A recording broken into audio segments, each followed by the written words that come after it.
Hey guys, welcome to Tradition with a Twist, or welcome back if you're not Yes. new. Thank you for joining us. I'm Tracy, I'm Nicole. and today we're going to be jumping back into Grotesquerie, episode 8 in Dreams. Yes, so in this episode, we delve a lot into what dreams mean as far as especially respective to Lois. So we know that Lois is now woken up from her coma, and so in this episode we delve a lot into what her dreams meant and Yes. what the people in her dreams, what purpose they served and why. Yeah, and it's interesting. So we start this episode off by seeing real life Merit in her element, basically. She's in a classroom giving a lecture. She's in a classroom giving a lecture on what she thinks the best methodology would be with regards to cancer treatment. Yeah. Because Merritt holds a double degree and Double is doctorates helping in cure biochemistry. cancer. Literally. That is what she's doing. So as she's in this lecture hall, she notices one of her colleagues enter the space. And she stops the lecture because her gaze is drawn to this person, and it's rather important. So we kind of see them pick up, and we learn this person's name is Dr. Whitcomb. Whitcomb. Okay, Mm-hmm. and Dr. Whitcomb is now the person in charge of Lois's treatment, and he's telling Merritt, he goes, you're basically the last holdout. You're the last person that I need to speak with, because I am basically kind of thinking of doing some controversial treatment with regard to helping your mom readapt to life after being in a coma for such a long time. Yeah. And Merritt is like, well, I guess I'd be a bitch if I said no. Because he also does say that it will also help advance treatment. The treatment and the whole community in regards to understanding what being in a coma is like. and what it's like and how you can communicate with people, how they receive information, all of this. What I do. Neuroimaging. Functional MRI and EEG show patterns of brain activity that look like aspects of dream activity. So she was locked in rather than comatose? She was in a liminal state, and at times, very aware of her dreams. She has an extraordinary recall of them. And if we can advance the science of communicating to people in comas, my hope is we can find ways to awaken them. And so Merritt goes, okay, I guess. So I consent. I consent and I'll participate. Participating actually means that Dr. Whitcomb is going to be interviewing Merritt, because that's what he's done. And so, they go into his office and he begins to basically tell Merritt the role that she played in her mom's dreams. And so he tells this double doctorate holder who is working on curing cancer that in her mother's dream she was a shut-in slob whose goal was to be on a TV show, Reality TV show, My Half-Ton Trauma. Yeah. And Merritt's like, I don't even like TV. I have a double doctorate. Like, What? interesting that my mom sees me this way in her dreams. Or would need to see me this way, but In her dream, you were in some sort of reality television show. Wait, television? I hate television. The only thing I watch is like The Wire on a loop. So what's the name of the show I was on? Half-Ton Trauma. A show in which morbidly obese people... Try to lose weight. I told you this would not be easy. Well, that woman isn't easy. Okay. And so, that's kind of how that kind of ends off, where we realize how Lois saw Merritt was so far from her reality. Kind of sets us up, right, for what we could potentially see. And then the next thing we know, we're in Red's apartment. With Marshall and Red in conversation. And Marshall is like, damn, well, I guess I got no choice. Got to divorce her because she's awake now. So she's awake. And we know that she heard lots of things. She was aware. Yeah. She knew everything. I mean, she knows I wanted her to die. I hated her. I told her to die. And I didn't do it in a nice way. No. I was like, die. Yeah. But, he was like, damn. So just ducking die already. It's like, damn. I started the process to get her out of my life. I saw the lawyer, Mr. Berger. He's drawing it up. I hope she has some sort of life after all this. that you realize that to stay together is impossible when you know too much about who you both are. She knows I want her to die. I whispered in her ear during visits. First it was, you can go. Then it progressed to, please, just fucking die. She heard everything the doctor said. Can you imagine the level of stamina and control to be in a coma and never turn off your fucking satellites and antenna? I guess I got no choice. And Red is like, Yeah.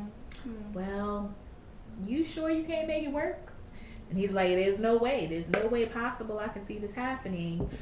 And so we realize, Marshall he's like, I'm going to serve her with divorce papers.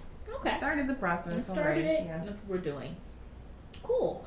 So we're like, all right, well, it makes sense with considering 6 years of cheating, and she was in there 2 years with Eddie. I don't think y'all should be together, but okay. Yeah, but for him, it's almost like it was more the fact that she really knows that he his hates inner her. feelings. Yes, and he wanted her dead.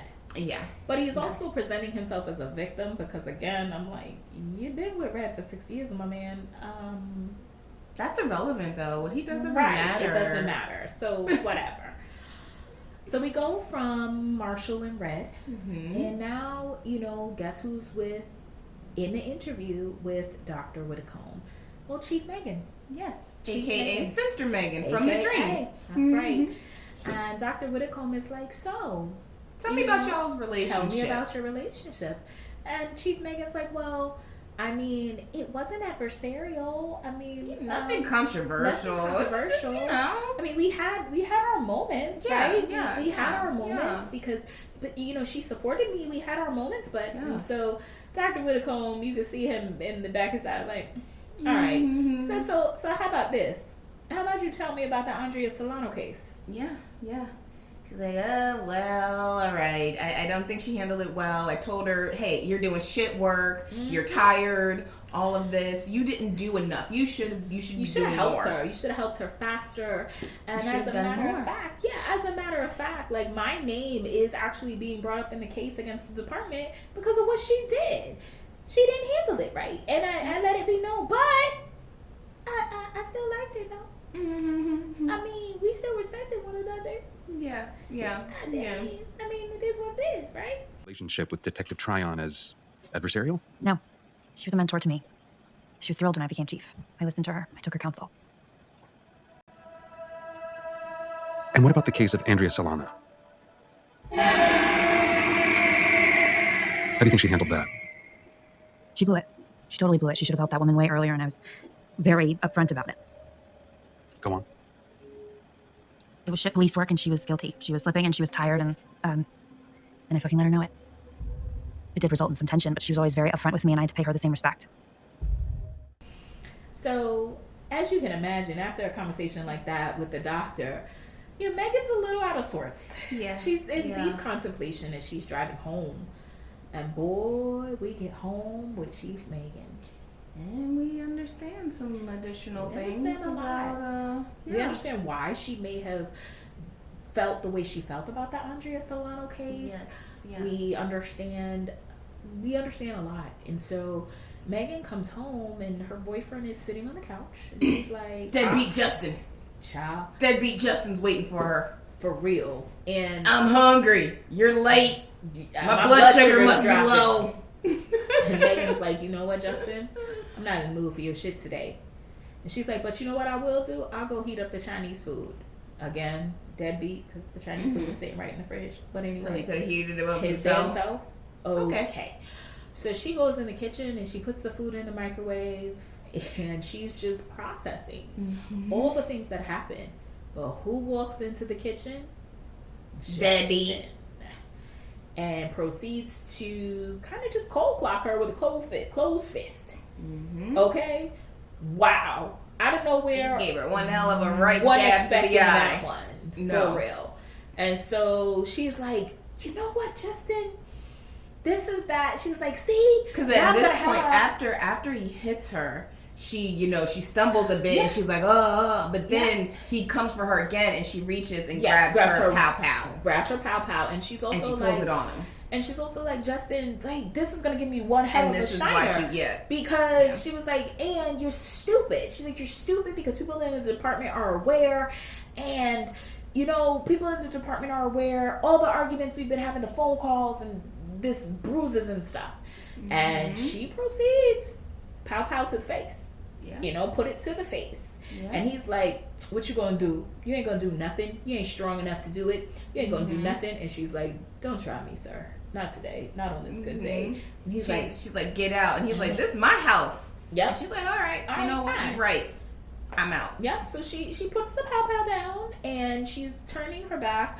And she opens the microwave, grabs out the Chinese, and in a move that I love, the hot, scalding Chinese food, she throws it right on his face. Give her some time to leave, like that. Yeah. And so our chief sister, Megan, proceeds and she heads on out. And she goes to a motel that we recognize.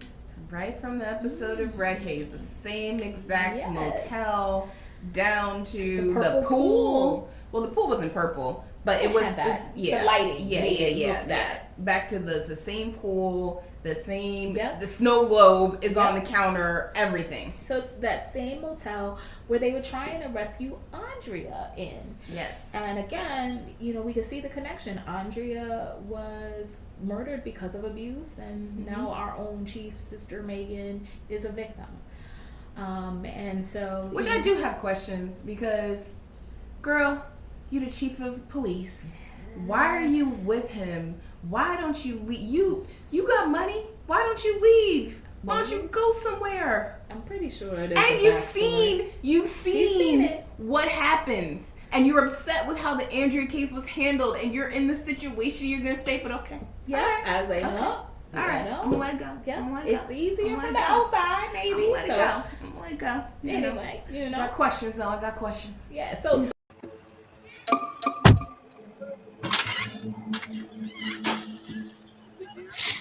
You're late.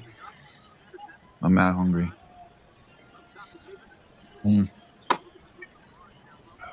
Blood sugar must be low or something. I don't know. I'm not in the mood for your shit, Justin.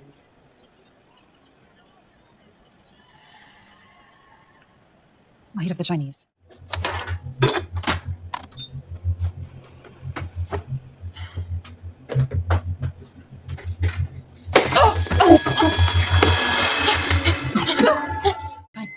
Stay then. Enjoy dinner. So basically, Megan leaves us with a lot of questions as she checks into the motel. And, at that point, we kind of return to Dr. Whitcomb's office. Yeah. This time, the interview is taking place with Lois, who we recognize that this actually might be their first interview that we're... At least this was presented to us. That's the way it appears to us. Yeah, exactly. That they're going through, and Dr. Whitcomb is like, how are you feeling? What's happening? How are you processing? How are you handling? And Lois is like, best I could as for a woman who's been in a coma for 6 weeks. Yeah. It's a lot to process. It's a lot happening, and I'm actually being forced to reckon with my dreams that most people are not even supposed to remember. And how I perceive people versus who they were. Yeah. That's a lot. Yeah. That's a lot. But Dr. Whitcomb tries to make her feel better about it. He's like, listen, there's a lot of healing that has to take place. Yes. And your dreams are often how your mind and your body and all of that is in alignment with this healing that's needing to take place. So you're gonna feel stuck at times. You're gonna feel a little disoriented, especially considering your dreams were so violent. Yeah. Okay. And they kind of, go over some of the people in her dreams and what they represented and why she kind of felt that way. Envisioned them that way. Exactly. Right? Like he brings up the whole Marshall thing and with Marshall, you guys had a bad marriage. He was cheating on you, all of these things. You felt a lack of control with him. So you put him in the coma. And then with Sister Megan, Chief Megan, she was like, in real life, you kind of felt like she was after your job, right? You kind of felt like she was after your job. She was an adversary. And so you put her in, but yet she seemed to come across as never doing anything wrong and holier than thou. So what did you do? You actually made her a nun. Yeah. But then you also aligned her with Father Freak Daddy, who was your doctor. And she was like, you made him Grotesquerie. You made him the killer because in real life you heard you know, him talking about potentially taking you off of life support. The which person would've who was supposed to help you is actually talking about killing ending you. your life. Yeah. And so, and you align those two together because you had one person who was trying to take your job and then one person who was trying to take your life. And she was kind of like, wow, okay. He's like, you know, they kind of talk about, you know, being hopeful for the future and things like that. And he asks her, you know, how is she feeling hopeful, all about? And she's like, well, you know, I hope it comes and goes. It comes and goes. As I think would be expected. I can't imagine this 6-week coma, these crazy dreams. Yeah. Okay? Yeah. But, you know, basically, Lois gets to be released at this point from the hospital. And so we see her get wheeled out and to the front. And you'll never guess, guys, who's there to pick up Lois from the hospital. It's Chief Megan waiting to take her home. Yep, Chief Megan is the only one there waiting to take Lois home. And so Lois is actually, you know, happy and surprised to see her. But, you know, she gets in the car and Megan's taking her home and they engage in conversation a little bit. They're frenemies. These two are frenemies. Yes, because facts. this conversation is a back and forth. You know, you did me wrong. No, you did wrong. But this is your fault. No, this is your fault. You're a millennial. No, you're not a millennial. Like, all of that. But, you know, in the end, you know, Megan makes sure that Lois gets home safe. And Lois is getting out of the car and gets her bag. And she looks at Megan. She tries to give her, you know, a little jewel of advice. And she's like, you know, in my dream, you were often bruised, kind of like you are today. You were also possessed quite a bit. So I'm going to tell you this right now, girl. You possessed, wake up, get your ish together before it's too late. And so this whole time, Sister Megan had her shades on, you know, covering that shiner from Justin. And so Lois gets out the car and she's walking towards the house, and all Sister Megan can do is sit, put the head down, take those glasses off, because Lois read her. She read her all the way. And there was no denying it. No. So Lois goes inside and she goes in the home, and, you know, there's a beautiful smiling face waiting there for her. No, y'all, it's not Merritt. Maisie? Welcome home, Mrs. Tyler. Maisie. It's Maisie. Who didn't see that one coming? Didn't see originally Maisie as her housekeeper. Maisie, but Maisie is her housekeeper. And Maisie's so happy to see her. And she goes, why is nobody here for you? And Lois is honest. Lois is like, listen, you know, I mean, they all know about my dreams. You're here. That's important. Yep. She's like, they all know about my dreams, but you're here. And that's what's important. And Maisie is like, listen, you know, that doctor tried to get me to go down the dark road. He tried to get me to say all these dark things about you, but I know we're not responsible for our dreams. Like, I told the doctor, you saved me, you rescued me, you gave me a job. And doesn't he realize everybody has a shadow? Everybody. And Maisie is just giving Lois love. She's made her some soup. You know, she's just giving her love. And in a moment of clarity, Lois goes, well, you know, but maybe our dreams are the closest thing to the truth. Mrs. Trine is the person who helped me. That's who she was, and that's who she has been. He didn't want to hear it. Kept digging for darkness. I said, she saved me and gave me a job. And who can blame someone for what they see in their dreams? Everyone has a shadow, don't they know that? Why isn't anyone here for you? You are. But dreams, they are the closest you get to truth, I think. Maybe all my anger at everyone, maybe that is my deepest truth. Yeah, and then that's how it ends, y'all. No. Oh, So after that, so we still see their interactions, Maisie and Lois. You are so right. I can't believe I forgot so this. she goes. So now it's the next day. Yes. So she actually goes to Merritt's house. Oh. And as they're driving, Maisie's like, this ain't a good I don't idea, think this girl. is a good idea. I don't think this is a good idea. But she was like, it has to happen. I need to do this. Oh, I can't believe I forgot this. Yeah. So as she gets to Merritt's house, Merritt opens the door and she's like, I knew you'd show up eventually. I mean, come on in. There's some things I want to say anyway, too. So come on in. And she's like, you know, pretty much, how could you sleep with my husband? And, you know, and she's like, well, you know, it wasn't about any of that. It was misplaced aloneness. It was self-pity. It wasn't about the sex, and it was actually about the emotion and the connection. And that was too much for Merritt, and she... So we can talk. You know, there's something I've been needing to say to you, so... Avante. You want to talk about how I could have possibly slept with your husband. It was misplaced aloneness. Alone in life. When your father had basically abandoned me. This was not about sex, Mary. Okay, it was about emotion. It was about connection. Most women will find someone suitable to cheat with. Someone outside of their orbit. Their child's own partner. Most women will find that to be taboo. Smack Lois straight pimp style. Bust a lip. Right across the face. Pop, pop. Her pimp hand was strong. What? And Lois was just she taken was aback. Stunned. Yeah. But now Merritt reads her, Yes. and she's like, I think all your time being a detective, working in homicide, it's rubbed off on you. Yeah. You've caught their disease. Yes. I'm trying to make sense of it. I can't. My husband's betrayal, his betrayal is actually predictable. Yeah. I can understand it. But yours, it broke my heart. And I'm stunned every day by it. I'm amazed by it. I'm unable to process it every day. And, I would hope you feel the same, but I know you don't. But not you. You're not like most women, are you? You are something else entirely.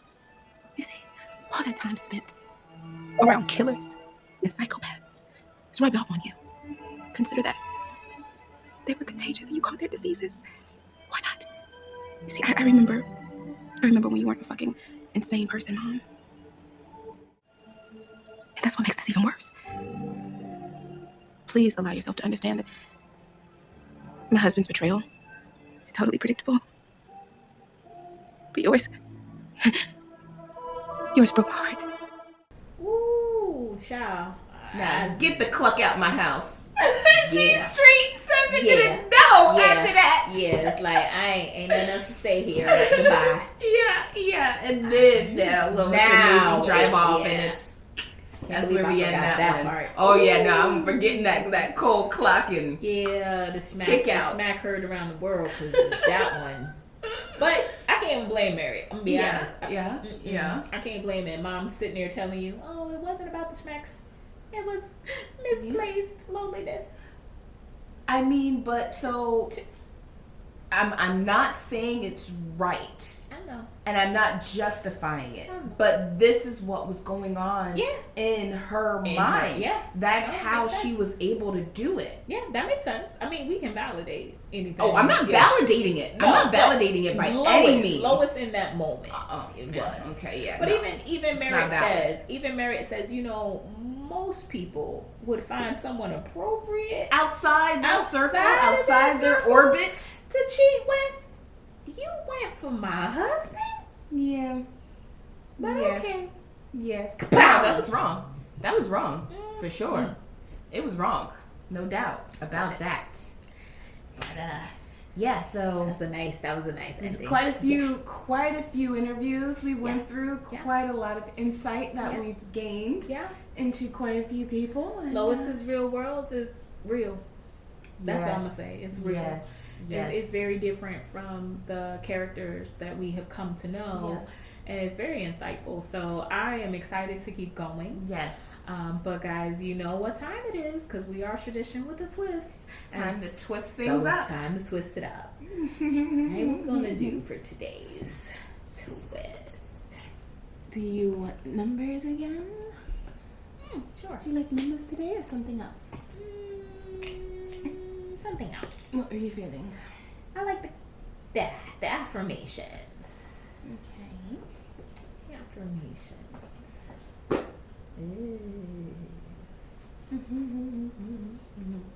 Alright, do you want to do that? Let's see.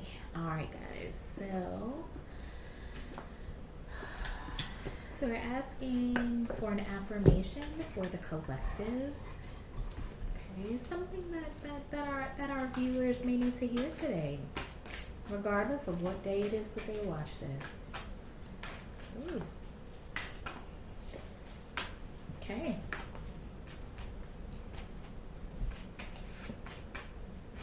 Right. So today's affirmation says, I nourish my body with healthy choices, starting my day with vitality and strength. I nourish my body with healthy choices, starting my day with vitality and strength. So as we start our days, guys, you know, we can set ourselves up for success, or we can set ourselves up for failure. Yeah. And one of the ways we can do that is by how we treat our bodies when we wake up. Mm-hmm.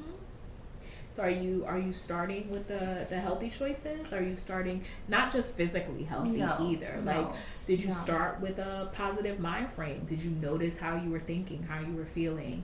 Did you set good intentions for yourself? All of those things help us get through our day in a brighter, more constructive way. Yes. You know, Yes. so take a look and recognize, you know, how you're starting your day and how that's helping or hurting you, whether it's what you're eating physically, what you're eating spiritually, mentally, all of those visually, and make the adjustments as necessary so that we can all start our day with a sense of vitality and strength, because we got the whole day to get through. So let's start it out right.